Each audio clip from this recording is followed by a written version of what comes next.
அன்புள்ள சகோதர சகோதரிகளே, துஆவில் கடைபிடிக்க வேண்டிய இன்னும் ஒரு மிக முக்கியமான சுன்னாதான் அல்லாஹு தஆலா சூரத்துல் அஅராஃப் 55வது வசனத்திலே சொல்கிறான், உத்உ ரப்பக்கும் ததர்ருஅன் வ குஃபியா.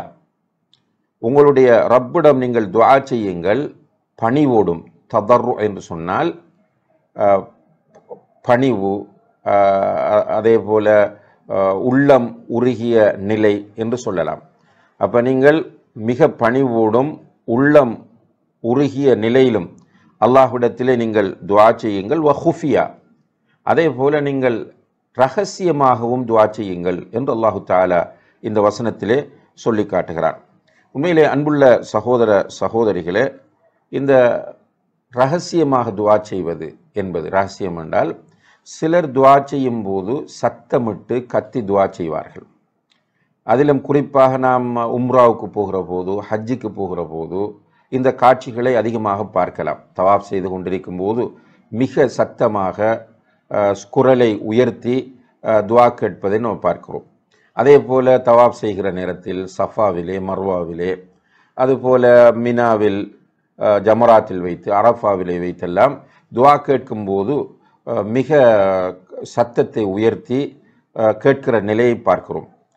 அல்லாஹு தஆலா சத்தத்தை மௌனமாக வைத்து கொண்டு, அதாவது சத்தத்தை உயர்த்தாமல் மெதுவாக துஆ கேட்பதை வலியுறுத்துவதை நாம் இங்கே கவனிக்கக்கூடியதாக இருக்கிறது.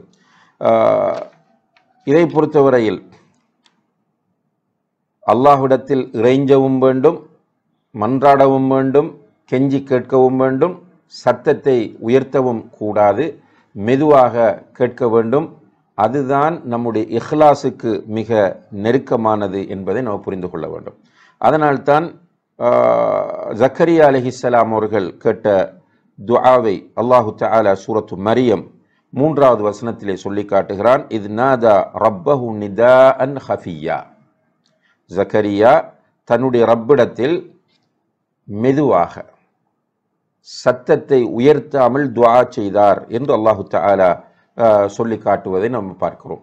எனவே தனியாக நாம் துஆ செய்யும் போது, ஒரு இமாமாக இருந்து துஆ செய்யக்கூடிய சந்தர்ப்பங்கள் இருக்கின்றன. உதாரணமாக மழை வேண்டி தொழுகிற போது அவர் துஆ செய்வார், அது சத்தமிட்டு துஆ செய்வார், அது வேறு விஷயம்.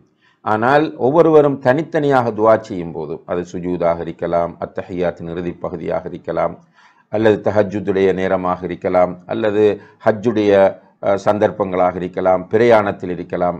எந்த நிலையில் துஆ கேட்கும் போதும் சத்தத்தை உயர்த்தாமல் மெதுவாக துஆ கேட்க வேண்டும். இதனுடைய அர்த்தம் நாவை அசைக்காமல் துஆ கேட்க வேண்டும் என்பதல்ல. சிலர் என்ன நினைக்கிறார்கள் என்றால் வாயை அசைக்காமல் மனசுக்குள்ள துஆ கேட்பது என்று.